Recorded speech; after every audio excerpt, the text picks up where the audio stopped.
প্রেরণার গল্পকথা। বিভিন্ন ধরনের গল্প, যেমন রামায়ণের বিভিন্ন কাহিনী, মহাভারতের বিভিন্ন কাহিনী, পৌরাণিক গল্প, ভূতের গল্প এবং আরও অনেক গল্প নিয়ে সাজানো আমাদের এই চ্যানেল প্রেরণার গল্পকথা। আপনাদের পছন্দই আমাদের পছন্দ। তাহলে চলুন শুরু করি আজকের কাহিনী। মহাভারত কেবল কৌরব আর পাণ্ডবদের যুদ্ধের কাহিনী নয়, এটি হলো মানুষের ভেতরের ভালো আর মন্দের চিরন্তন লড়াইয়ের এক দলিল।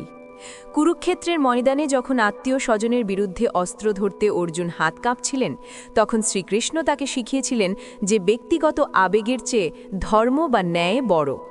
প্রেরণার গল্পকথা হিসেবে মহাভারতের এই শিক্ষা আমাদের শেখায় যে জীবনে সঠিক সিদ্ধান্ত নিতে গেলে অনেক সময় কঠোর হতে হয়।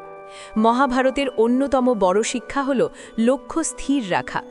দ্রোণাচার্য যখন শিষ্যদের পাখির চোখ লক্ষ্য করতে বলেছিলেন, তখন কেবল অর্জুনই সফল হয়েছিলেন, কারণ তার মন অন্য কোথাও ছিল না। আমাদের জীবনেও যদি আমরা হাজারটা দিকে মন দিয়ে ফেলি, তবে সফলতা আমাদের থেকে দূরে সরে যাবে।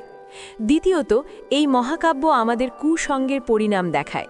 শকুনির মতো মানুষের সঙ্গ পাওয়ার কারণেই কৌরবদের বিনাশ হয়েছিল, তাই আপনার চারপাশে কারা আছে তা খুব সাবধানে বিচার করুন। তৃতীয় শিক্ষা হল ধৈর্য এবং ন্যায়। পাণ্ডবেরা শত কষ্ট সহ্য করেও ন্যায়ের পথ ছাড়েননি, আর তাই শেষ পর্যন্ত বিজয় তাদেরই হয়েছিল। চতুর্থত, মহাভারত আমাদের শেখায় যে অহংকার হল পতনের মূল কারণ।